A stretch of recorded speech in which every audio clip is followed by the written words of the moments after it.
People don't leave you for no reason. They leave after something in you quietly tells them, don't come any closer. And the most unsettling part is this.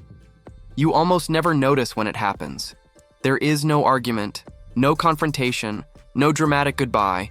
There is no clear moment you can replay later and say, that's when everything changed. Because it doesn't change loudly, it changes subtly, almost invisibly. A slight shift in your tone, a pause that lasts half a second longer than it used. 2. A response that feels technically polite, but emotionally empty. Nothing anyone could accuse you of, nothing you would feel guilty about, but something the other person feels immediately. You answer messages, you show up, you sit at the table. From the outside, you're present, but emotionally something has pulled back. Your curiosity fades just enough to be noticed. Your warmth cools just enough to be felt. They don't see it clearly. They don't hear it explained. They feel it. And once someone feels that emotional distance, they stop trying. Not suddenly, not angrily, quietly. They match your energy. They lower their effort. They stop leaning in. And eventually, they disappear. If this keeps happening in your life, people pulling away, conversations losing depth, connections fading without explanation, your mind already has a story prepared. You tell yourself they were needy, too emotional, too demanding. You tell yourself they wanted too much, that they were unsafe, that you were right to keep your distance. That explanation feels comforting because it protects your identity. It allows you to believe, I'm not the problem. I'm just independent. I'm emotionally strong. I don't need anyone. And on the surface, that story works. It keeps your self-image intact. But what if that story exists not because it's true, but because it keeps you from looking at something far more uncomfortable? What if people aren't leaving because they don't care, but because your nervous system learned how to shut them out long before your conscious mind ever gets involved? This is why this pattern is so difficult to detect, because you're not doing anything obviously wrong. You still respond. You still function. You still smile, talk, and behave appropriately. From the outside, nothing looks broken. You seem calm, self-contained, controlled. You're not dramatic. You're not chaotic. You don't demand attention. And because of that, no one questions you. Not your friends. Not your partners. Not even yourself. Because emotional distance doesn't always look like loneliness. Sometimes it looks like maturity. Sometimes it looks like emotional intelligence. Sometimes it looks like stability. But you didn't choose this consciously.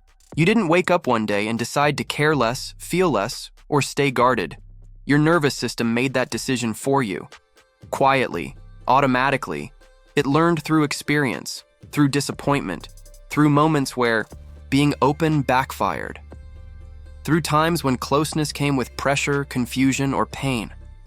At some point, your body learned a rule. Staying guarded hurts less than staying open. And your brain doesn't question rules that reduce pain. It follows them. Your brain doesn't care if you feel alive. It cares if you feel safe. And to your brain, safety means predictability. Not intimacy, not depth, not vulnerability. Predictability. So when someone starts getting emotionally closer, before you even realize what's happening, your body reacts first, your chest tightens, your tone shifts, your presence becomes more controlled, you become more measured, more distant, more careful, not because you planned it, but because your nervous system decided, this feels unsafe. This is how invisible rules are created. Something hurts once, you create a rule. Don't get too attached. Something hurts again, you create another. Don't rely on anyone. Over time, your life fills with boundaries no one else knows exist. Rules you never explained, lines you never clearly defined. People don't know where they stand with you. They don't know what's welcome, what feels allowed, what will make you disappear emotionally. So when someone crosses a line they didn't even know was there, you retreat. Not angrily, not dramatically, quietly. You stop sharing. You stop leaning in. You stop being emotionally present. And they feel it. They may not understand it. They may not know how to name it. But they feel the door closing. So they stop knocking. Here's the part almost no one wants to admit. Your nervous system rewards this behavior. The moment you pull back, your body relaxes. There is relief. And relief feels like proof. It feels like confirmation that you did the right thing. So the pattern reinforces itself. Different people, same ending. Not because everyone else is the problem, but because the response never changes. After a while, something unsettling happens. You realize you're no longer being hurt, but you're also no longer being reached. Not emotionally, not deeply, not meaningfully. You don't feel devastated. You feel numb, and numbness can feel like peace for a very long time.